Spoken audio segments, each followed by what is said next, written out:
왔다네 왔다네 우리가 또 왔다네. 2026년을 맞아서요. 알쓸북잡이 시즌3로 또 돌아왔습니다. 네, 안녕하세요. 저는 이화여대 통일교육선도사업단이 특별 프로젝트로 준비한 알쓸북잡의 시즌3 또 진행을 맡은 아나운서 이담입니다. 반갑습니다. 네, 제가 지난해에도 여기서 시즌2를 또 진행을 했었는데요. 이렇게 다시 이 조합을 못 본다. 정말 대단한 전문가분들과 또 진행을 했었는데 이번엔 한층 더 업그레이드가 돼서 돌아왔습니다. 정말 쉽게 모실 수 없는 6분의 패널들을 저희가 모셨는데요. 한 분 한 분 자기소개 먼저 부탁드리겠습니다. 네, 안녕하세요. 저는 이화여자대학교 커뮤니케이션 미디어학부의 유승철이라고 합니다. 저는 이번 그 시즌을 맞이해서 단순히 정책적 프레임으로 북한 문제를 보지 않고 스토리텔링과 커뮤니케이션 입장에서 분석을 준비를 한번 해봤습니다. 안녕하세요. 저는 이화여대 국제학부에 재직 중인 박인휘입니다. 제가 알고 있는 북한 관련된 상식, 지식 이런 것들을 말씀드리고 다른 분과 공유하기도 하고 또 다른 분야의 전문성을 가지고 계신 선생님들이 계시니까 다른 선생님들의 얘기도 경청해서 듣고 또 배우는 자리로 삼겠습니다. 반갑습니다. 네, 안녕하세요. 아산정책연구원 부원장으로 있는 차주현입니다. 저도 아마 그 북한 문제가 원래 제 학위 논문 제목이기도 했고요. 그리고 그 이후에 계속해서 이제 북한 정치 부분, 그다음에 북한 군사 부분에 대해서 많이 연구를 해왔습니다. 그러다 보니까 저도 오늘 이렇게 영광스럽게 이 프로그램에 불려 나올 기회를 잡은 것 같네요. 감사합니다. 안녕하세요. 한국국방연구원 이호령입니다. 저도 이담 아나운서님처럼 시즌2에 이어서 시즌3에 나오게 됐는데요. 이번 시즌에서는 앞선 시즌보다 더 재미있고 또 그리고 담백하면서 주제는 좀 무겁긴 하지만 무거운 주제에 대해서 쏠쏠하고 여러분들에게 좀 도움이 되는 정보 위주로 담백하게 풀어나가도록 하겠습니다. 감사합니다. 안녕하세요. 이화여대 정치외교학과의 김인환이라고 합니다. 알쓸북잡 시즌3 여기에 초대받아서 너무 영광이고요. 제가 오늘 이번에 처음으로 참여하게 되는데 여러 전문가분들과 함께 또 많은 유익한 이야기들 또 여러분에게 또 어떤 새로운 정보들 이런 것들 드리는 그런 좋은 시간 마련했으면 좋겠습니다. 감사합니다. 예, 안녕하세요. 이화여대 북한학과 박원곤입니다. 저는 시즌 1부터 시즌 3까지 다 참여를 하고 있습니다. 왜냐하면 이 프로젝트에 제가 돈을 대고 있습니다. 통일교육 사업 단장을 맡고 있고요. 오늘 정말 좋은 분들 많이 모시고 저희가 북한 문제 너무 딱딱하고 늘 힘들고 어렵고 또 관심도 없고 통일 뭐야 막 그랬는데 저희가 좀 편하게 여기에 전문 북한 연구자들도 있지만 그렇지 않은 교수님들도 계셔서 좀 편안하게 여러분들한테 다가가는 이제 그런 프로로 한번 진행을 해보도록 하겠습니다. 네, 많이 시청해 주시면 좋겠습니다. 네, 우리 교수님들의 또 소개를 한번 들어봤는데요.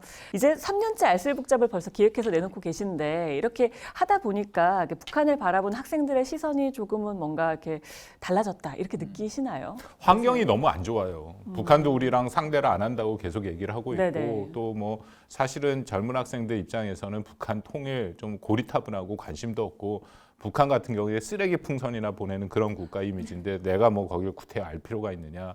그런데 어쩔 수 없이 우리가 어디로 이사 갈 수가 없지 않습니까? 우리가 같이 살고 있으니까. 그래서 이런 알쓸북잡 같은 거로 좀 더 편안하게 그렇지만 또 안에서 뭔가 좀 울림이 있는 그런 접근을 해보자 해갖고 시작한 거니까요. 우리 여러 전문가 교수님들, 박사님들 잘 해주시리라 믿고 시작해 보겠습니다. 네, 그럼 본격적인 대담에 한번 들어가 보겠습니다. 2025년 한반도 정세에서 빼놓을 수 없는 이슈였죠. 북한의 공식 파병 인정이었습니다. 우크라이나 전에 북한이 파병을 했었는데 이거를 모르쇠하다가 갑자기 공식적으로 인정을 했습니다. 그리고 또 최근에 추가 파병된 북한군이 지뢰 제거 작업에 투입된 영상도 러시아 언론이 공개를 했어요. 이호령 박사님께 좀 여쭤볼게요. 지금까지 이제 파병된 규모 또 사상자 규모 어느 정도 되나요? 사상자 규모와 관련돼서는 그 통계 수치가 약간의 차이는 있어요. 보면 지난 2025년 4월에 국정원에서 발표한 자료를 보면 북한의 파병 규모가 한 15,000여 명 정도 될 것이다라고 이야기가 되어 있는데, 이제 유럽에서 이제 영국 정보기관이라든지 또 우크라이나 쪽에서 발표된 내용을 보면은 또 11,000명에서 16,000명까지의 이게 숫자가 조금 차이는 있어요. 이제 보면 이제 사상자, 그럼 그 파병된 규모에서 사상자 규모는 또 어떠냐? 또 여기도 약간의 숫자에 이제 차이가 있는데, 그럼에도 불구하고 이제 우리 측에서 발표한 자료를 보면 한 4,600여 명의 이제 사상자가 있을 것이다라는 이제 평가가 있어요. 그러면 그 중에 600여 명은 이제 사망자고, 그다음에 이제 다친 부상병이 한 4,000여 명이 이제 된다라고 하고 있고, 또 그 중에 이제 북한에 돌아온 인원이 또 한 2,000여 명, 사상자 중에 이제 다친 병력 규모가 한 2,000여 명 정도는 이제 돌아왔다라는 이제 그런 통계 자료는 있죠. 근데 보면은 북한이 사실상 파병은 2024년에 10월부터 이제 그런 움직임이 위성을 통해서 밝혀지면서 북한이 파병을 한다라는 게 11월, 12월에 걸쳐서 두 차례 크게 병력 이동이 그 보도가 되면서 북한이 정말 러시아랑 우크라이나 전쟁에 파병을 하는구나. 그래서 24년 말 기준 또 25년 초 정도가 이제 11,000여 명 정도 들어갔다라는 이야기가 나왔고, 그리고 나서 이제 2025년 4월 정도에 추가적으로 이제 다친 사람 들어가고 다시 또 그걸 대체하는 또 병력이 들어가면서 아마 그게 더해진 숫자가 이제 뭐 한 13,000, 4,000 이 정도 들어갔다가 보면 2025년에 쇼이구 그 서기관이 굉장히 북한을 방북을 두 차례 걸쳐서 해요. 3월에 하고 6월에 하게 되는데, 이제 특히 6월 같은 경우에는 방북을 해서 뭐라고 이야기하냐면 지뢰 제거와 재건 사업에 병력을 좀 달라. 그래서 한 6,000여 명 정도를 달라고 이야기를 한 거죠. 이제 그래서 보면은 2025년 12월 같은 경우에는 이제 김정은 위원장이 지뢰 제거를 한 사망자가 9명이다라고 이제 방송에서 밝히죠. 이제 이렇게 보면 이제 그 전에 모르쇠로 일관을 하다가 2025년 4월 28일 날 이제 파병을 했다 하고 러시아랑 북한이 동시에 발표를 하게 되고, 그리고 나서 쇼이구 서기관이 가서 추가 병력을 이제 요청을 한 뒤에 2025년 12월에 사상자가 굉장히 많음에도 불구하고 사망자 9명만 이렇게 발표를 했죠. 그러니까요. 우리나라 같은 경우에는 2024년 10월에 북한군이 파병했다라고 공식 인정했는데, 말씀하신 것처럼 북한은 계속 모르쇠를 하다가 2025년, 그러니까 지난해 4월 28일에 그렇게 갑자기 인정을 탁 해버렸습니다. 차두현 박사님, 혹시 여기에 좀 이유가 있을까요? 왜 그때였을까요? 북한 주민들한테 곧바로 알리기에는 두 가지가 꺼리는 게 있었을 거예요. 아마 첫 번째는 이게 논리적으로 안 맞는다는 거예요.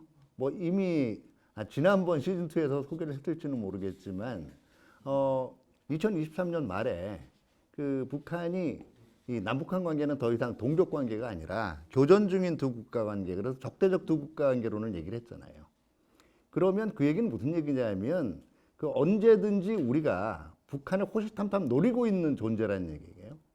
그럼 누군가가 지금 노리고 있는데 거기 다른 지역에다가 누굴 지원하기 위해서 지금 병력을 보낸다. 이게 지금 앞뒤가 안 맞는다라는 거죠. 그러니까 위협은 높아지고 있는데 누군가를 위해서 그 정도로 여유가 있는 거냐 하는 의문이 날 수가 있을 거고요.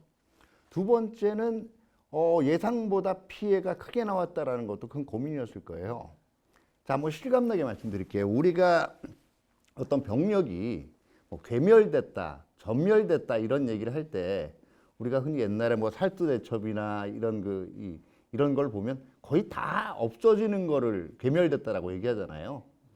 근데 원래 군사적으로 한 개 단위 부대에서 30% 정도가 죽거나 다쳐서 제 기능을 못하게 되면 그 사단은 사실상 전투력을 상실하거나 이 괴멸된 걸로 간주를 합니다. 근데 지금 이호령 박사님 얘기했잖아요. 지금 최대한 15,000까지도 나오는데, 그러면 4,600명이 죽거나 다쳤다라고 추산이 된단 말이에요.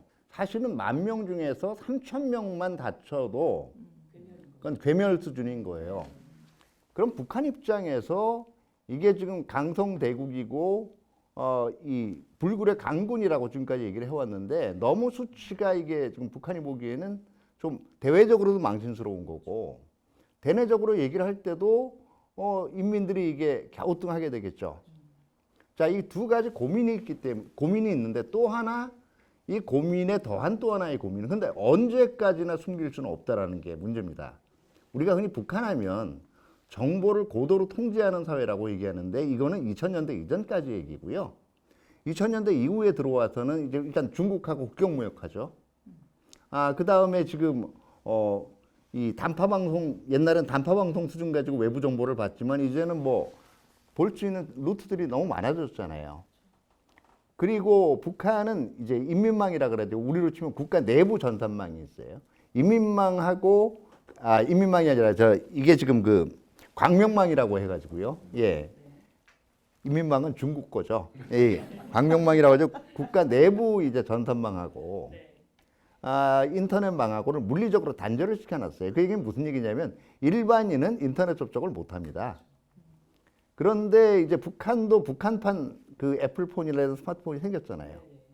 그러니까 북중 접경 지역에 가면 이게 접속이 돼요. 모바일로.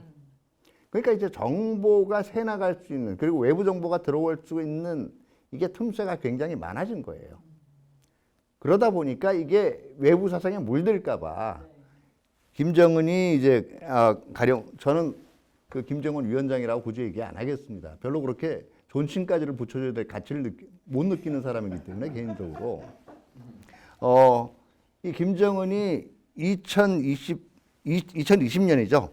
반동 사상문화 배격법. 이게 한마디로 얘기하면 그 북한 같은 사회주의 체제를 제외한 외부의 자본주의적 문화나 이런 거 자체 받아들여 가지고 하면 엄벌에 처하겠다라는 거예요. 그다음에 2021년에 만든 게 청년 교양보장법. 그러니까 젊은 세대일수록 사상부장 제대로 하라는 얘기입니다. 그다음에 2014년에 나온 게 평양 문화와 보호법인데 이게 우리는 서울을 표준어라고 하잖아요. 북한은 이제 평양식 말투 이거를 문화어라고 얘기하고 그걸 표준어로 간주를 하거든요. 근데 뭐 얼핏 보면 이 평양 문화어 보호법은 나쁠 게 없잖아요. 근데 이게 북한 젊은이들이 이제 우리 북한 젊은이들도 이 K-팝이나 이런 데 노출이 된단 말이에요. 그러다 보니까 말투나 단어 같은 게 자꾸 우리 쪽 말투를 쓰니까 그거 못 쓰게 하겠다는 얘기거든요. 그러면 자, 이거 계속 감추고 있어봐야 파병 관련 정보는 언젠가는 퍼질 거라는 사실을 다 알고 있어요. 그러니까 고민을 했을 거예요. 야, 이거를 최대한 성공했다라고 뻥을 칠 수 있는 그리고 그때 희생당한 사상자들을 최대한 영웅화시킬 수 있는 이런 계기가 뭘까 그랬는데 전황이 쉽게 안 나지는 거예요. 그래서 처음에 4월 달에 먼저 이제 공개를 했죠. 그리고 북한이 아마 원래대로라면 조금 더 많은 희생자 수를 공식적으로 발표를 하려고 그러는 시기가 제가 예상했던 게 5월이에요. 5월이 러시아 전승절 기념일이었거든요. 그러면 이게 북러 간에 러시아 전승절이라는 게 북한 입장에서는 북한 정권의 창건과 밀접히 관련이 되어 있는 거예요. 그다음에 러시아 입장에서는 북러 관계의 근원에 협력의 근원을 생각하게 해주는 거예요. 전승절을 바탕으로 해서 북러 간의 끈끈한 협력이 지금 이제는 파병까지 이어졌다. 그리고 숭고한 희생이 이렇게 많았다라는 걸 근데 이 전승절 때도 쉽게 이때 우크라이나 전쟁이 러시아 우크라이나 전쟁이 끝났으면 좋은데 안 끝난 거예요. 이게 계속 미뤄지다 보니까 결국 9월 달에 일부 피해자에 대한 추모 행사를 진행을 한 건데 그만큼 북한 입장에서는 처음에 파병했던 것과 대비한 다시 말해서 가면 이게 단숨에 북한군 때문에 전선이 돌파되고 뭐 이런 효과를 기대했던 것 같은데 그게 쉽지 않았던 것 같고 또 하나 이렇게 제가 보기에는 파병이 늦어졌던 데는 우리가 흔히 얘기하는 정산이 제대로 안 됐을 가능성이 있어요. 무슨 얘기냐면 병력 보내는 대신 북한이 처음에는 러시아가 급하니까 약속해 준 게 꽤 많았을 거예요. 근데 이게 생각보다 잘 안 들어오는 겁니다. 그게 중간중간에 그런 정황이 보이거든요. 그게 만약에 들어왔으면 곧바로 발표를 했을 거예요. 근데 그것도 없었고 정산이 앞으로 얼마나 제대로 이루어질 수 있느냐. 그게 앞으로도 계속 러시아 우크라이나 전선에 북한이 병력을 넣을 거냐 안 넣을 거냐. 그리고 더 크게는 북러 간의 협력 관계가 지속될 거냐 안 될 거냐를 결정하는 중요한 요인 중에 하나가 될 겁니다.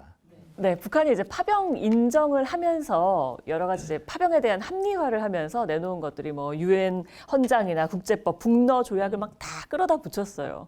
그런데 과연 정말 이게 부합하는 것인지 박인희 교수님, 이치에 맞는 겁니까? 아니면 궤변입니까? 이 프로그램을 젊은 대학생들 혹은 뭐 MZ 세대가 많이 본다고 가정을 하면은요. 가정을 하면 쉽게 납득하기는 어렵겠지만 북한은 스스로를 항상 순결하고 고귀한 국가 그리고 국가 정책 결정에 있어서 흠잡을 데가 없는 완결성의 나라 이런 얘기를 항상 이제 반복적으로 하고 있습니다. 더군다나 러시아의 파병은 엄청난 큰 사건이어서 북한은 이제 일종의 그 비정상성을 가지고 있는 국가라는 걸 어떻게든 논리적으로 설명하고 잘 포장을 해서 국제사회에 알리려는 노력을 항상 하고 있죠. 그런 차원에서 보면은 굉장히 이제 중요한 결정 사항이었는데 러시아 전투에 참여하는 것은 그것이 북한이 생각하기에 국제사회가 받아들이는 보편적 관점에서 설명이 되었으면 하는 바람이 매우 강했을 것으로 이제 믿어 의심치 않습니다. 그래서 유엔 헌장도 나오고 국제법도 나오고 뭐 거슬러 올라가면은 62년부터 굉장히 공고화된 북러 조약도 나오고 뭐 이렇게 되는 겁니다. 그래서 이제 참전에 대한 논리적 정당성을 자국민은 물론이고 북한 인민들은 물론이고 국제사회에 이렇게 노멀한 스테이트의 행위라는 것을 설명하는 그런 차원에서 그런 근거들을 많이 가지고 됐다라고 보시면 될 것 같고요. 하나만 덧붙이면 공교롭게도 23년 말 24년 초부터 북한이 앞서 말씀 주셨지만 남북 관계를 단절하고 두 개 국가, 개별 국가로서의 국가적 완결성을, 완전성을 높이는 노력을 많이 하는데 이게 또 러시아 파병에 맞물리는 경향이 있어서 국제적인 어떤 보편적 기준에 어긋나지 않는다라는 얘기를 하고 싶었을 겁니다. 하고 싶었겠지만 이건 사실 뭐 이치에 맞진 않는다. 뭐 이런 말씀이신 거죠. 가장 비정상성인 DNA를 갖고 있는 국가가 인권을 얘기하고 국제법을 얘기한다는 게 너무나 맞지 않죠, 앞뒤가. 네. 우리 입장에서 또 그 중에 가장 신경 쓰이는 것 중에 하나가 북러 이제 조약 4조입니다. 한쪽이 공격을 받으면 지체 없이 뭐 공격을 하겠다라는 거니까 이거는 유사시에 군사 원조를 하겠다라는 뜻으로 받아들여지고 우리나라가 당연히 뭐 먼저 공격할 일은 없겠지만요. 김인환 교수님, 이게 저희가 진짜 한반도에 무슨 일 생기면 러시아가 개입하는 거 아니야? 이런 생각이 드는 분들도 있을 것 같아요. 2024년 이제 여름이죠. 이게 북한이랑 러시아가 이게 조약을 맺었는데 사실 많은 분들이 이제 의문을 가졌던 게 그게 있어요. 첫 번째는 북한이 과연 러시아를 도울 수 있겠는가라는 그런 궁금증을 했는데 그게 일어났어요. 그 일이. 예, 깜짝 놀라게 벌써 제일 먼저 그 일이 일어났습니다. 오히려 생각을 해보면은 군사적으로 약한 나라를 군사적으로 강한 나라가 돕는 게 맞는 건데 그 반대 상황이 먼저 벌어졌어요.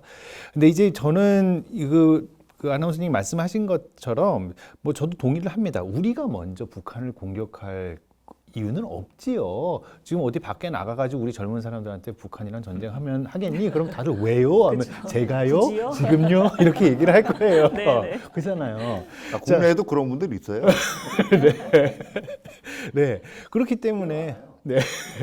네, 그런데 지금 우리가 이제 북한을 먼저 공격할 그 가능성은 배제를 하고요. 하지만은 그 북러 조약 4조 아까 말씀하셨던 한쪽이 공격을 받으면 지체 없이 군사적 원조를 한쪽이 한다, 다른 쪽이 해준다라는 얘기는 두 가지로 좀 우리가 좀 심각하게 봐야 되는 문제는 있습니다. 그러니까 첫 번째로는 북한이 이제 든든한 뒷배를 가지게 된 거잖아요. 그렇게 되면은 북한이 좀 더 과감해질 수가 있어요.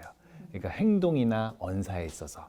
예를 들어서 뭐 미사일 실험을 더 자주 한다든지 아니면 뭐 핵 도발을 한다든지 아니면은 대남 언사를 굉장히 강경하게 하면은 이게 문제가 되는 거는 서로 간에 그런 불안이 작용이 되잖아요. 그러니까 긴장이 고조될 그런 가능성이 있고 또 하나는 이제 어찌됐건 간에 지금 러시아가 한반도 문제에 군사적으로 개입할 수 있는 근거가 마련됐다는 것은 우리에게 좀 걱정거리입니다. 뭐 다시 말씀드리지만 우리가 북한을 공격할 일은 없지만 무슨 일이 벌어졌을 때 러시아가 이 조약을 근거로 북한의 안정을 위해서 우방을 위해서 돕기 위해서 파병을 하겠다 이런 식으로 가게 되면은 이거는 이제 한반도의 문제가 정말 강대국 간의 그 각축장이 되어버릴 수 있는 그런 위험성을 내포하고 있다고 생각을 합니다. 네, 패널 분들의 정말 열정, 굉장히 열정으로요, 정말 열띤 토론을 한번 들어봤는데요. 자, 북한의 파병 정치 계속 이어가겠습니다.